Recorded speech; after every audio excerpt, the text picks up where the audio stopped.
This podcast is proudly sponsored by Gyro Drilling. They provide world-class drilling solutions for all types of projects. They specialise in auger, air core and RC drilling. Head to the team at Gyro Drilling for all your mining needs and see how they can help you with your upcoming project. Hello, I'm Ben Kostrich and this is the Market Bull Podcast. As this podcast grows, every subscriber helps. From those of you who watch this on YouTube or to those that listen on Spotify and Apple, every follower helps. If you do this one favour and hit follow on whatever platform you find us on, I promise I will continue to look and find fascinating people across the world and bring their perspectives to you. Thank you and enjoy this episode.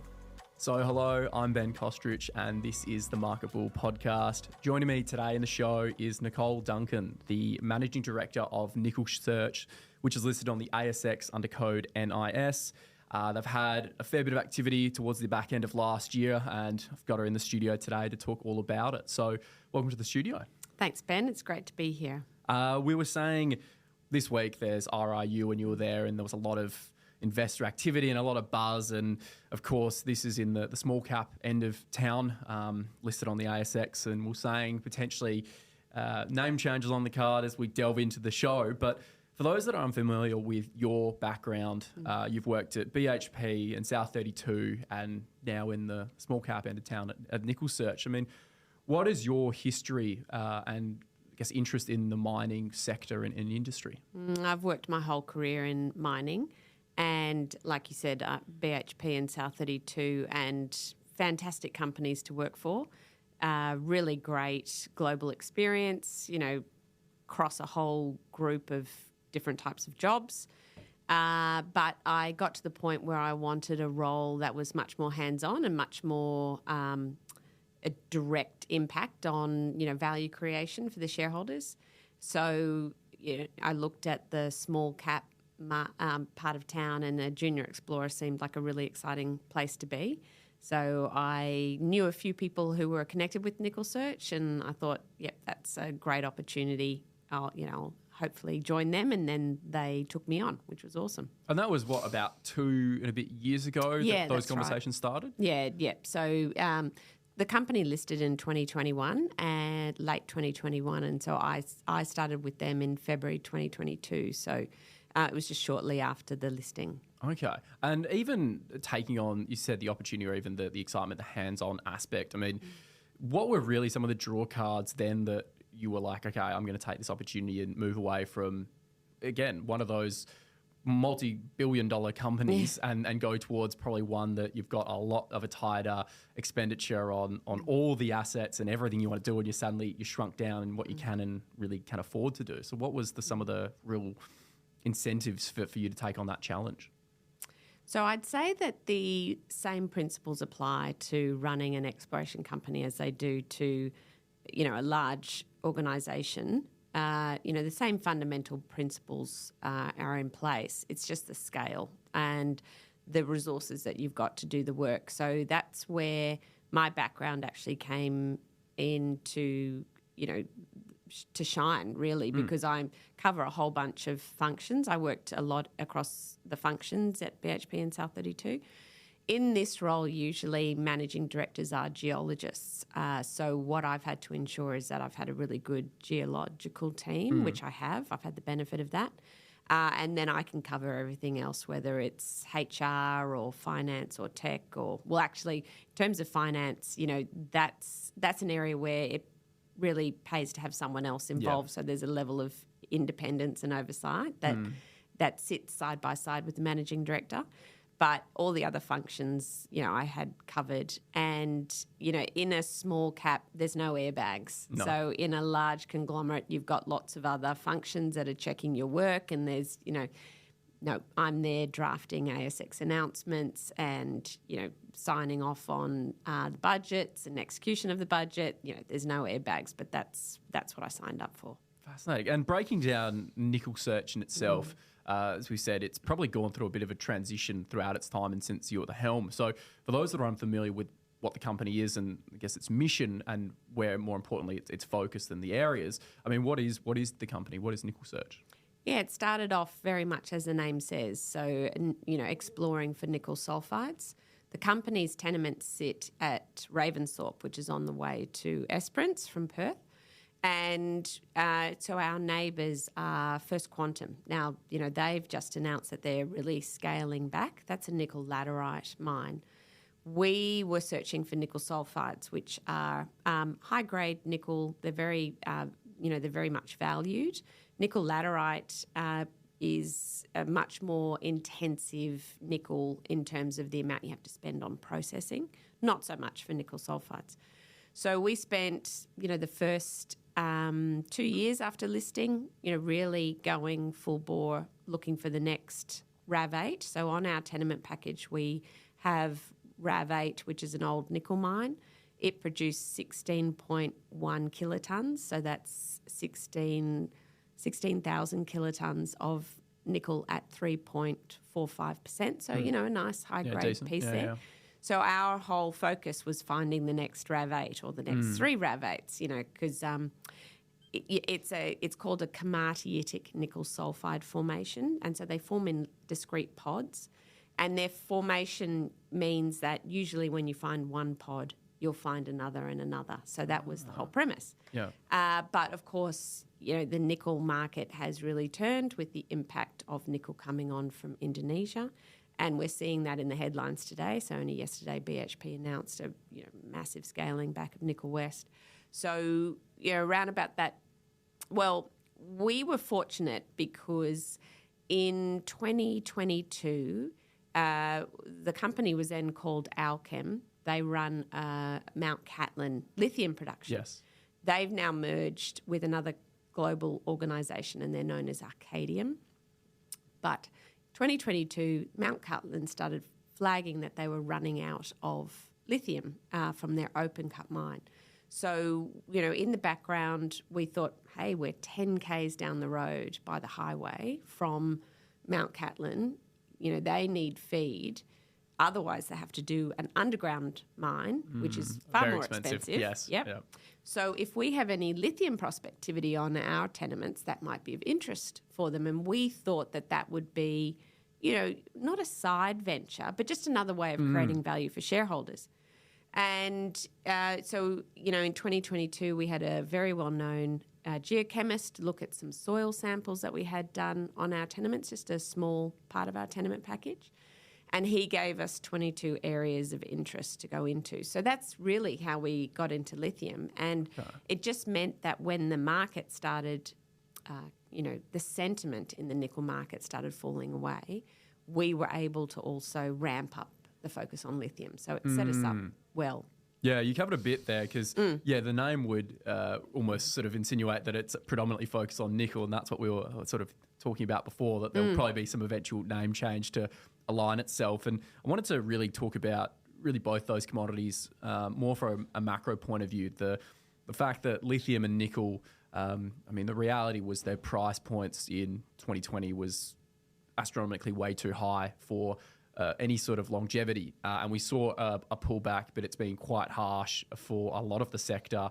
And there's been a lot of restructuring, a lot of realignment as to what people are spending and the costs, because lithium at least has fallen 80%. However, it did run up well beyond that from where it started, and similar with nickel. But more so from that impact over the past couple of years, how has that really, what sort of impact has it had on groups like yourself on that smaller end of town? But more so, do you see that Australia is still quite in a unique position, especially in WA, to exercise really good lithium packages and opportunities that does set itself apart from the rest of the world? Like, nickel in Indonesia is a lot more cost effective at the moment, but eventually there'll be some sort of balance again. What are your thoughts there?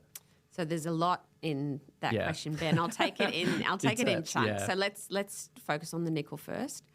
So yes, the market's been flooded by nickel coming out of Indonesia, and the big question mark is, how long will that last? Now, personally, I think that Indonesia's got enough supply to keep the market going for quite some time. So then the question becomes, will Australia ever be able to claw that back? Some market share. I think that will only come, unfortunately, if we have major environmental events that has a very big impact on people. Because what we're facing at the moment is there's a lot of talk about sustainably produced nickel and green nickel premiums, but it's far more cost effective to buy the nickel laterite coming out of Indonesia than it is to pay a premium for a sustainably sourced nickel product. So people are doing what they economically rationally should, and they're buying the cheaper product. But if you look at the last 5 years, say, when we have massive environmental events, then people start to think more longer term, not so much about immediate cost, but overall longer cost. That might be the time when a sustainably sourced nickel product, such as one coming out of Australia, might then be able to demand a premium for the product. So, but, we just, if that's going to happen, when that's going to happen, we just don't know. So the impact of what we're feeling at the moment is that, the retail investor or any investor really on the ASX isn't supporting nickel. And unless they're incredibly robust and counter-cyclical. But for the most part, all the funding on the ASX has dried up for any type of nickel, and certainly for any nickel exploration. And nickel sulfide exploration is expensive because, like I was saying before, these are discrete pods and they sit deep, so you can miss them when you're drilling. It's not like a huge iron ore body. You're looking for something that's, say, the size of a large house, 500 metres below surface with very little indication at surface that it's there. Yeah. So, there's just no sentiment for that type of exploration. That means there's no capital. That means that we can't fund our activities there, which means we're not going to have a pipeline of nickel projects when that sentiment comes back. So Australia's going to be a bit behind the 8 ball in terms of bringing on new nickel sulfide supply. So, I think that's where nickel's at, and I can talk a little bit about what we've done in response. But if I just turn more to lithium. So, with the whole electrification push, which is really ramped up, we saw it ramp up over COVID, and it's continued to ramp up. Lithium really, came to the fore with that, and certainly in the last 2 years, it's just been an amazing price rise. And there were companies like Pilbara Minerals, which were really set up for success to take advantage of that price rise. So that was great for them. I think what we're experiencing now is one of the first bumps in the road on that electrification journey, and it's primarily got to do with cost, which is what I just said. So, but with lithium, what's happened is there's a bit of uncertainty around, the purchase of electric vehicles is still happening, but it's just not happening at the rate that was predicted. So people are still transitioning to electric vehicles, but it's just not as steep as what everybody had predicted. Thought. Yeah. So, that meant that sentiment has come down and the price has fallen. But there's probably, number one, there was a bit of an overreaction in terms of the price hike, and now there's probably a bit of an overreaction in terms of the price low. So, again, no one knows what's going to happen, but my best guess is that the price will recover somewhat. At the moment, the large lithium producers, if they get in the right spot on the cost curve, so they get the costs right down, they're probably still making a bit of a margin. It just wasn't what it was, say, 12 months ago. Yeah. So that's the global piece from my perspective, but I think Australia also benefited. So maybe the drop in price didn't have such a large impact on us as soon, as early as it did in the rest of the world last year, and that's because of the impact of the WA billionaires getting really interested in the lithium space. So probably Australia was a bit sheltered from the global lithium price coming off because there was such an interest in getting a footprint or a foothold on some of the hard rock lithium assets that are here. And, we all know those stories. Yes. So, and for some of them, that's still unfolding, as Europe being a great example. So, I think there's just been a bit of an overcorrection, and the price will recover somewhat. Yeah, the markets have this fascination. It always happens where you overshoot to the upside and overshoot on the downside.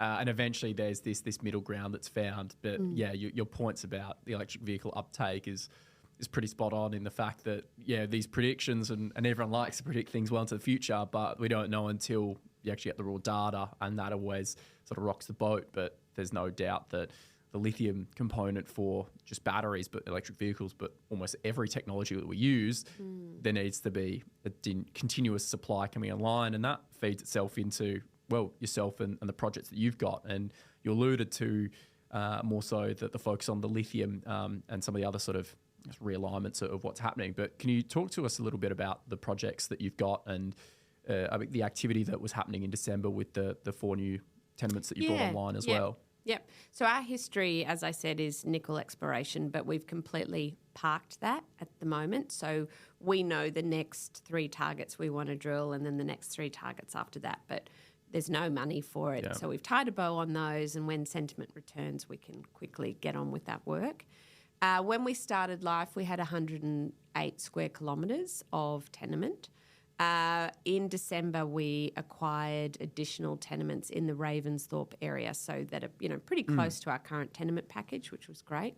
And these were acquired for the lithium prospectivity. So now we're sitting on overall total package just shy of 200 square kilometres, 150 of which we have the lithium rights for. So there is a part of our tenement package that we only have the nickel rights for. So in terms of lithium, we have 150 square kilometres. But if I just back up, Mount Catlin flagging that they need more feed. We then looked at our soil sampling results. We realised that we were prospective for lithium. There was a really interesting high priority area for us that sat around a quarry. And so we thought, let's just go onto the quarry first and see what that looks like and see if we can see anything. And by this point, we had signed a non-disclosure agreement with Arcadium, with Mount Catlin. And so a couple of their geologists came with us when we went onto the quarry, and we walked on, and the quarries are used for road base in Ravensthorpe, and they have done blasting over previous years, and there's a number of stockpiles of rock sitting at surface. So when they get a job, they crush that rock.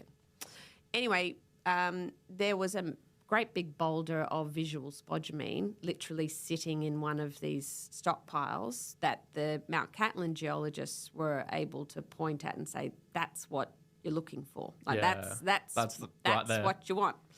And this is on our tenement package. The trick at that point was, though, that this was a beautiful, great big boulder, but we couldn't actually see any host rock from the quarry. And so all sensible geologists were going, this could have fallen off the back of the truck, right? So anyway, so we pushed over a number of the surface stockpiles, and my team looked at every single rock individually, and we found, quite a few more boulders that quite obviously had the host rock from the quarry and the visual spodumene. So the geologists were happy to sign it off.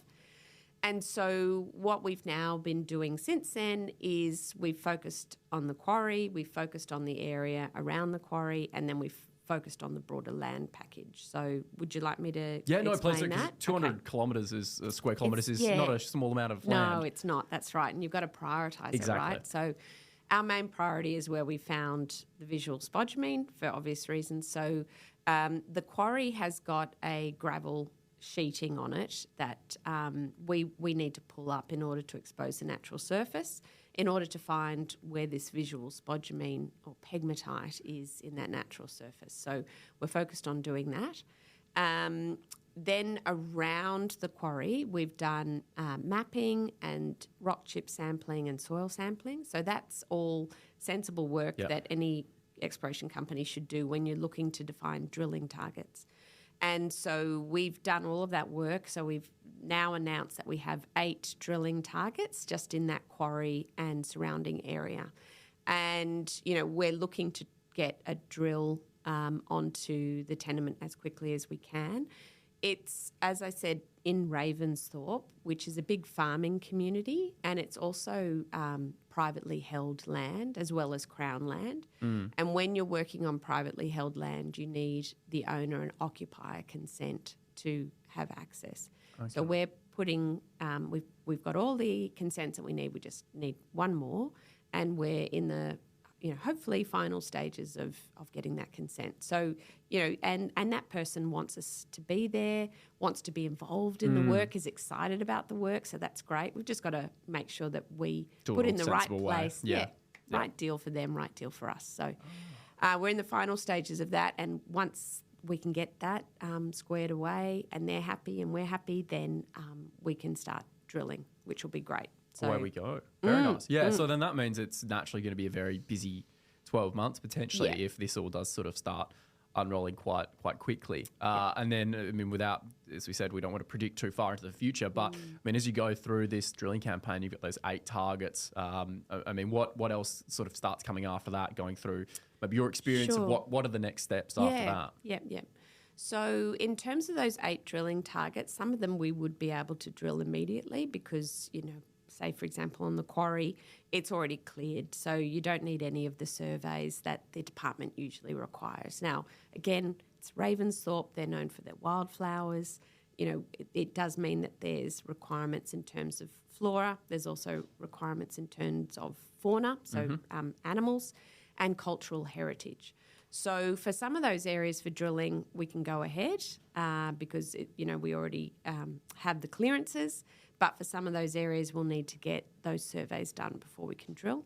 And that's okay because that then helps us stage the activity and stage the cost and, build up the knowledge base that would make the drilling more efficient going forward. And at the same time, what we're looking to do is to visit all of those areas of interest that we initially identified. So I said, that soil study was done over only a portion of our tenement package.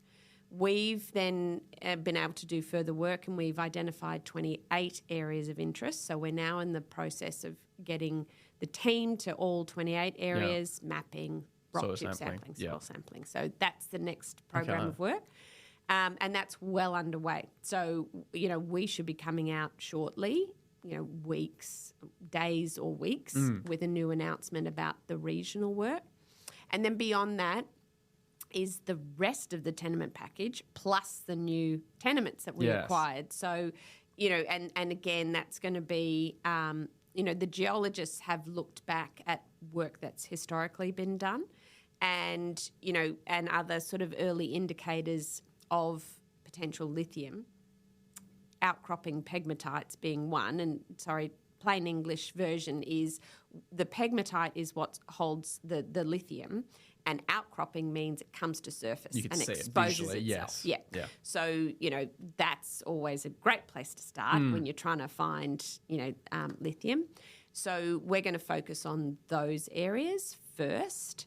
But hopefully, the plan is by that point we know if there's no outcropping, how to look, what are the best signs for lithium that's been buried under surface. So, we'll be able to use all of that knowledge. So really, the areas are the quarry and the surrounds, then the other 28 areas, the remainder of those 28 areas, and then the broader package. And so we're going to be hitting all of those over the next 12 months. That's a massive task. That's a fair bit of activity. And more so, I always think about it like seasonality. Is there much of a seasonality component, particularly working in Ravensthorpe and around that area with, we talk about when you look at Pilbara, there's certain times of the year that are just, you can't be out there because of weather. Is there any sort of implications with that as well down there? Yeah, there is. It tends to be more the wet season, which is winter. So usually during June, July, August, it's wet, and so the farmers don't want us on their property because that's going to have an impact on there if we're trying to get a drill rig on there. But usually then what we do is we plan to get as much work in the field done in leading up to June, And then and in the then we labs. use June, July, August to study all the data. Start announcing the results of that and the plans for when spring comes around in The next September, set of- October. next so set of field work. it is something that definitely has an impact, but we can manage that. The other impact is during the summer with forest fires, so we have to be very careful about that. But that's usually only, a couple of days here, a couple of days there. It's not like the wet weather. Yeah. But it's manageable so long as you plan for it. Yeah. And you mentioned at the outset, I mean, you talked about the geos that you've had, but more so the team around you. And I mean, that palette of work there sounds like there is a lot to be aware of, and almost the whiteboard with notes and things to be on top of would be ever growing. But more so the people that are around you at NickelSearch. Talk to me a bit about their history and experience, and who else is around you and how they're helping with this mission. Yeah, so starting with the board, we've got Mark Connolly and Linda Burnett as well as myself on the board. Mark's a very well experienced chair, and he has spent many years. He was an MD of a junior himself that went into development and production, Papillon. That was very successful. So he knows his stuff. He knows his stuff. Linda Burnett is a 30-plus year geologist, so very well experienced explorationist. In terms of the team, I've got the exploration team, and that is a combination of geologists and field assistants primarily, and then consultants when you need someone like a geochemist. The geologists have both nickel experience and lithium experience. I should also mention that our tenements are prospective for what's called VHMS. That's basically base metals. Oh, okay. So think of your copper and your lead and things like that. Yeah. But so we're prospective for that. But again, we're not pursuing any of that because we're using all of the capital that we have to pursue the lithium, given the context, right, with Mount Catlin just there. So, the geology team has got nickel experience, which we've now parked, but thankfully also had good lithium experience, plus also being able to collaborate with Mount Catlin. Their exploration manager is a 30-plus year lithium explorationist. So, that's a very good technical collaboration. Then we also have a very well-experienced fieldies. And so I've got a site operations manager and, field assistants, and they're doing a lot of the soil sampling, stream sediment sampling. They're walking the tenements and can identify outcropping pegmatites, so then the geologists can go back. So everything we're doing, we're trying to do it in a very cost-effective manner. And when you have very experienced field assistants, that helps a lot. And then there's, the rest of the team. So, the finance arm and the company secretary arm and the general database. I mean, a lot of value for us is in all the historical drilling and all the historical work that's been done on our tenement package. So that takes some effort to make sure that it's all maintained and That's exactly right. Yep. And it's not just the drilling database, but it's also, geologists who have worked in this area over the decades, making sure we've got all their reports and they're on a shared drive, So we're just trying to be really sensible about the value in us is in, a lot of this information. Yes. So making sure we have access to it. One thing I should point out is we have got about 140 kilometres of historical drilling that's been done on our tenements for nickel. And so part of what the team's also doing, and then we're getting to the final stages of this, is reviewing all of that drilling to see if pegmatites were logged or if a nickel geologist mistook something and incorrectly logged pegmatites for something else. So we're trying to be sensible about it. And, I only say that not because the geologists were incompetent, but it was just no one really cared about lithium. No one cared about lithium, Yeah. that's right. So pegmatite was seen as a bit of a waste. Exactly. They'd be like, oh, whatever that is. Yeah, we're not looking for it. So we've gone back and we've studied every metre of that 140 kilometres, and there is a world in which we either have historical core or historical pulps, so we can just reassay material rather than having to go and drill areas. But, that is something that we're able to do, is take advantage of that drilling database to help us get a bit of a leapfrog on the lithium side. Yeah, the historical drilling was going to be one of the points to go down, and I think you've encapsulated quite nicely because, 20, 30, 40 years ago, some of the historical drilling goes back. No one really cared about lithium. They might have just been focused on gold or iron ore or something along those lines, and completely neglected it. And that's the beauty of having this historical data to go back and go, hey,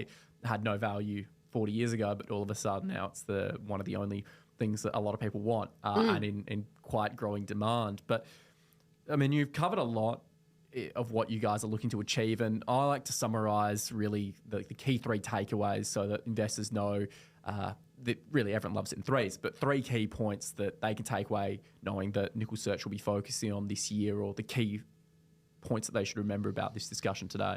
Yeah, so first point is that we're in a slightly different economic context than other lithium explorers, which is, we're 10 kilometres, literally 10 kilometres on the highway from Mount Catlin.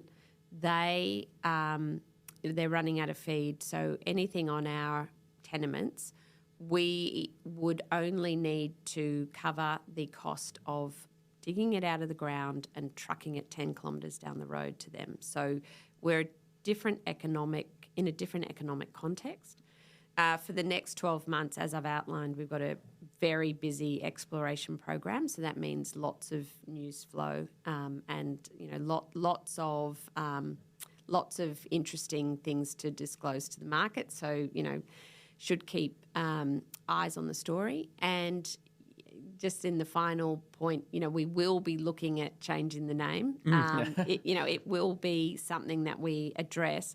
But say at RIU, just recently I had to put over our name a handwritten note saying lithium found. Yeah. Because what I saw was people walking past going, oh, nickel, out of favour. Yeah, but I had a big stonking rock of visual spodumene on the desk, and then I stuck a paper over saying, lithium found, and that got more attention. So, I would say, keep your eyes on us, because we've got a great economic context and we've got a great exploration program, and we're well funded to deliver that. We had 3.5 million in the bank at the end of December, so we can deliver this exploration plan. Yeah, I think the infrastructure in the surrounding area is important, and saying that a feed is a mill is going and running low on feed means that really the closest thing is what you want, and that'd be a perfect synergy that could really unfold quite excitingly to this year. But